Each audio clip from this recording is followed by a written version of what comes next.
नमस्कार बच्चों, हमने 1 से 4 तक की इकाई पढ़ ली है और इसके बाद जो दिया गया है वह है पुनरावर्तन 1। यानी कि हमने 4 इकाई पढ़ी थी। इसमें पहली थी दयालु शिकारी, दूसरी थी एक जगत एक लोक, तीसरी इकाई थी समझदार नन्ही और चौथी जो हमने पढ़ी वह थी गिनती। तो बच्चों, आपने ये 4 इकाई पढ़ी, इसमें से कितना याद रहा है यह अब हमें देखना है। यहाँ जो पुनरावर्तन दिया गया है इसमें आपको मुझे बताना है कि आपको कितना याद रहा है। पहला जो दिया गया है पुनरावर्तन 1 में प्रश्न, निम्नलिखित रिक्त स्थानों को कोष्टक में से सही शब्द चुनकर वाक्य पूर्ण कीजिए। यहाँ कोष्टक में दिया गया है बाजार, वह, बिच्छू, अस्पताल और घर। यहाँ जो पहली खाली जगह दी गई है वह है सब लड़के अपने अपने खाली जगह जा रहे थे। तो आपको पहले इसमें कोष्टक में से ढूंढना होगा कि इसमें क्या उत्तर आएगा। तो आपने ढूंढ लिया होगा। तो पहले यहाँ आएगा घर, वह आपको अपनी लिखना होगा। दूसरा जो दिया गया है रमेश को बुखार था इसीलिए खाली जगह स्कूल नहीं आया। तो कौन आएगा इसमें से? वह स्कूल नहीं आएगा, यानी इसका आंसर है वह। तीसरा जो दिया गया है मीना और जेमिनी खाली जगह जा रहे थे। तो इसमें जो आंसर आएगा वह है बाजार जा रहे थे, यानी इसका आंसर क्या है? बाजार। चौथी खाली जगह जो है मैंने खाली जगह को दलदल से बाहर निकाला। तो इसमें क्या आएगा? मैंने बिच्छू को दलदल से बाहर निकाला, यानी इसका आंसर आएगा बिच्छू। इसके बाद जो दिया गया है शिकारी हिरनी को खाली जगह ले गया। तो इसमें से क्या आएगा? शिकारी हिरनी को अस्पताल ले गया। तो यहाँ आंसर आएगा अस्पताल। फिर दूसरा जो प्रश्न है प्रश्नों के उत्तर लिखिए। पहला जो प्रश्न है आपने किन किन कहानियों का पठन किया है? ये अभी जो हमारी पाठ्य पुस्तक है इसमें जो पहले इकाई में हमने पढ़ा था और दूसरी भी आपने कहीं न्यूज़पेपर में पढ़ी होगी, आपके पास कोई बुक होगी, इसमें से जो आपने पढ़ी होगी वह कहानी का आपको नाम लिखना होगा, है ना? तो यहाँ आप ऐसा भी लिख सकते हैं, दयालु शिकारी, बातूनी कछुआ, प्यासा कौवा, कौवा और लोमड़ी और समझदार नन्ही, वह भी आप लिख सकते हैं। और आपने जो पढ़ी होगी वह लिखना हो तो भी आप लिख सकते हैं। दूसरा जो प्रश्न दिया गया है अपनी पढ़ी हुई कहानी को अपने शब्द में लिखिए। तो ये आपको खुद लिखना होगा। आपने जो कहानी पढ़ी है उसमें से जो आपको पसंद आई होगी वह कहानी आपको अपने शब्द में लिखनी होगी। तीसरा जो प्रश्न दिया गया है शिकारी ने हिरनी को कैसे बचाया? तो कैसे बचाया था शिकारी ने हिरनी को? शिकारी की गोली हिरनी की टांग में लगी थी। शिकारी हिरनी को जानवर के अस्पताल में ले गया था। वहाँ डॉक्टर ने हिरनी का इलाज किया था। इसी तरह शिकारी ने हिरनी की जान बचाई थी। ऐसा हमने पहली इकाई में देखा था। उसके बाद जो प्रश्न है चौथा, प्रगति, न्याय और मानव धर्म के लिए हमारा कर्तव्य क्या है? तो दूसरी इकाई हमने पढ़ी थी एक जगत एक लोक। तो इसमें क्या आता है कि हम विश्व के सभी राष्ट्रों को एकता के सूत्र में बांधना चाहते थे।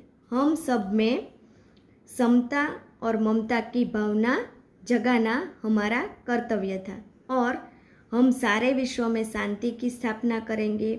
प्रगति, न्याय और मानव धर्म के लिए यह हमारा सबसे बड़ा कर्तव्य बनता था। ऐसा हमने दूसरी इकाई में देखा था। तो ये प्रश्न के उत्तर में आप लिख सकते हैं। इसी तरह पांचवा जो प्रश्न है नन्ही बतख का स्वभाव कैसा था?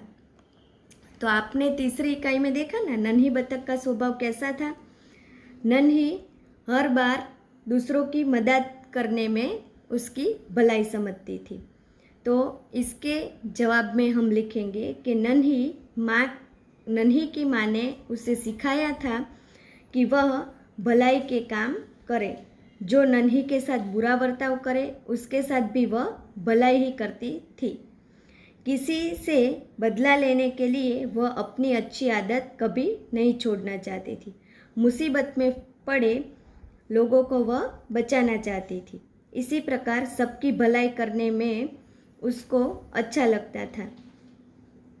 वह उसका नन्ही बतख का स्वभाव था। ऐसा हम इसमें लिख सकते हैं। तीसरा जो प्रश्न है, निम्नलिखित वर्णों से शुरू करके 5-5 शब्द बनाइए और वाक्य में प्रयोग कीजिए। तो यहाँ च, क्ष, त और ब दिया गया है। आपको जो शब्द आता है वह आपको लिखना है। तो पहले जो दिया गया है उसको मैं आपको बताती हूँ। च से चमेली, चक्की, चतुर, चंपा, चंद्र आदि वगैरह हम लिख सकते हैं। और इसमें क्या लिखा है कि शब्द बनाकर हमें वाक्य में प्रयोग करने हैं। तो पहला हमने लिखा था चमेली, तो इसका वाक्य में प्रयोग करना है कि चमेली का फूल मुझे बहुत पसंद है। इसी तरह दूसरा हमने लिखा था चक्की, तो चक्की से अनाज पीसा जाता है। तीसरा हमने लिखा है चतुर, तो रमेश चतुर लड़का है। फिर लिखा हमने चंपा, तो चंपा का फूल मुझे अच्छा लगता है। फिर लिखा चंद्र, चंद्रमा के प्रकाश को चांदनी कहते हैं।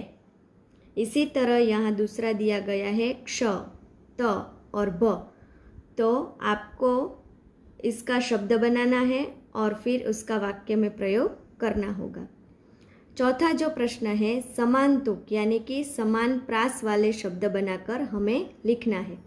पहला जो दिया गया है वह है सामाजिक, तो इसमें दूसरा जो शब्द इसी तरह समान प्रास वाले होंगे वह लिखना होगा।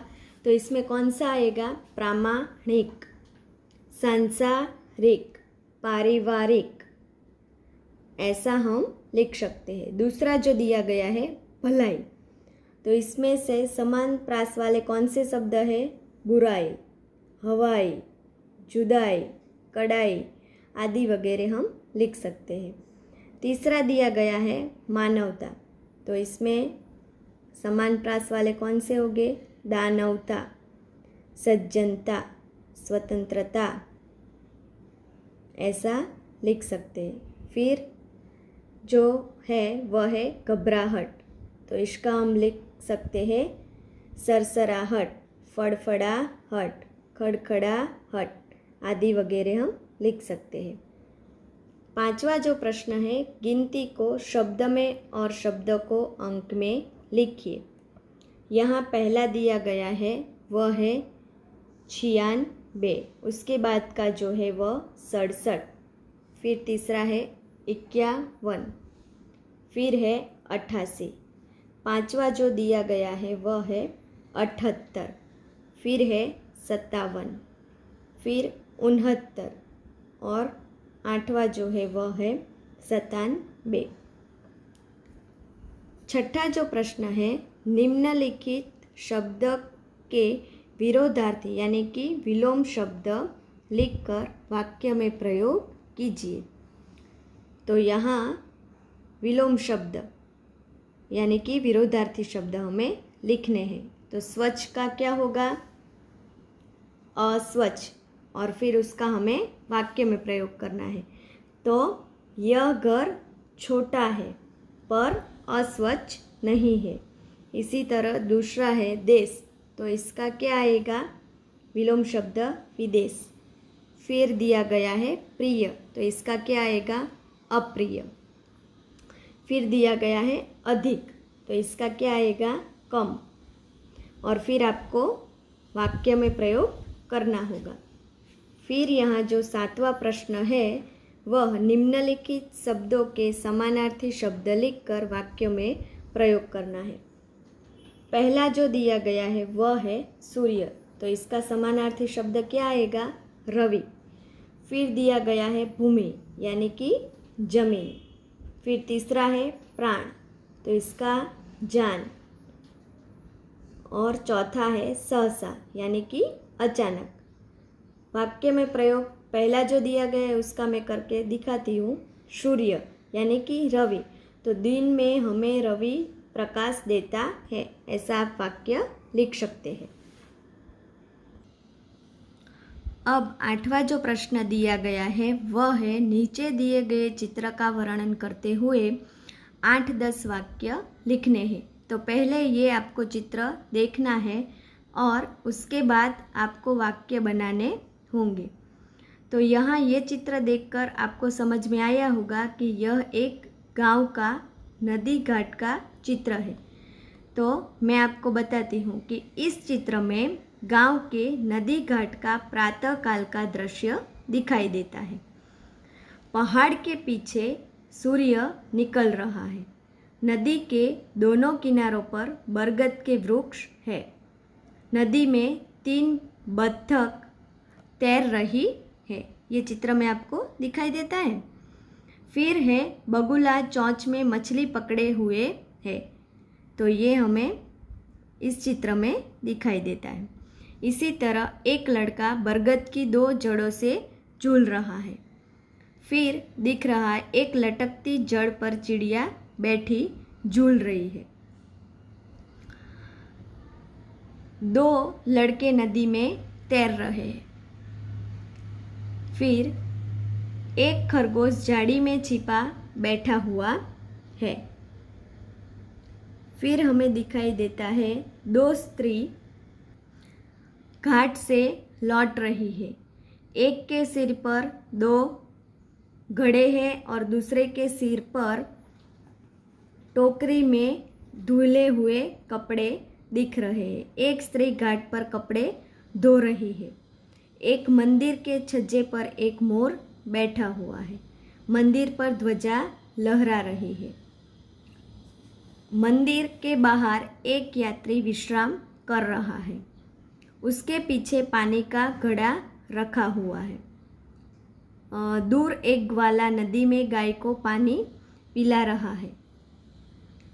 फिर बरगद के पेड़ पर एक पक्षी घोंसले में अंडों के पास बैठा हुआ हमें दिखाई देता है। नारियल के 2 पेड़ों के आसपास एक लड़का कागज की नाव तैर रहा है, वह हमें दिख रहा है यहाँ। फिर दूसरा लड़का जो है वह कुछ उसको इशारा कर रहा है और अब दिख रहा है दूर दूर तक गांव की झोपड़ियाँ दिखाई हमें दे रही है। तो यह चित्र का वर्णन मैंने आपको करके बताया, तो अब आपको अपनी नोटबुक में लिखना होगा। फिर 9वां जो प्रश्न दिया गया है वह है आप साइकिल लेकर स्कूल जाते हैं तो रास्ते में टायर पंचर हो गया है। तो इस घटना का वर्णन करते हुए आपको यह घटना खुद लिखनी होगी। इसी तरह 10वां जो प्रश्न दिया गया है चित्र के आधार पर कहानी लिखिए। यह चित्र आपको ऐसे दिखाई देता है। तो ये कहानी किसकी है? शायद आप अगली कक्षा में ये पढ़कर आए होंगे। तो मैं आपको उसका नाम बताती हूँ। यह कहानी जो है वह है बंदर और मगर, और दूसरा जो नाम दे सकते हैं वह है बंदर की चतुराई। तो यह कहानी में क्या आता है आपको पता है? ये चित्र में पहले चित्र में हमें दिखाई देता है कि एक बंदर था। वह नदी के किनारे एक पेड़ पर रहता था। पेड़ पर मीठे मीठे फल थे। बंदर फल खाता था और खुश रहता था। एक दिन एक मगर नदी के किनारे आया। बंदर ने उसे फल खाने के लिए दिए। मगर और बंदर में दोस्ती हो गई। मगर ने एक दिन कहा, मैं रोज़ तुमसे मिलता हूँ और तुम्हारे दिए हुए मीठे मीठे फल खाता हूँ। अब तुम भी तो मेरे घर चलो। वहाँ मैं तुम्हें बढ़िया बढ़िया चीज़ें खिलाऊंगा। बंदर मगर की बातों में आ गया और वह मगर की पीठ पर बैठ गया। वह नदी के बीच पहुंचकर मगर ने बोला कि मैं तो तुम्हारा कलेजा खाना चाहता हूँ। बंदर घबराया और मगर उसने बुद्धि से काम लिया। उसने कहा, अरे अपना कलेजा तो मैं पेड़ पर ही रख कर आया हूँ। तुम मुझे पहले कहते, अब लौटकर किनारे चलो, मैं तुम्हें अपना कलेजा दे दूँगा। मूर्ख मगर बंदर को लेकर जैसे ही नदी के किनारे पहुंचा, बंदर मगर की पीठ से उछलकर पेड़ पर जा बैठा और बोला, मूर्ख, कलेजा कहीं पेड़ पर रखा जाता है क्या? वह तो हमारे शरीर में ही होता है। भगवान की कृपा से मैं तेरे जाल में फंसने से बच गया हूँ। इस तरह यह कहानी में हमें बंदर की चतुराई नज़र आती है। तो यह कहानी आपको लिखनी होगी। तो बच्चों, ये पुनरावर्तन हमने आपको बताया है, तो आपको अपनी नोटबुक में स्वच्छ और सुवाच्य अक्षर में ये पुनरावर्तन खुद लिखना होगा।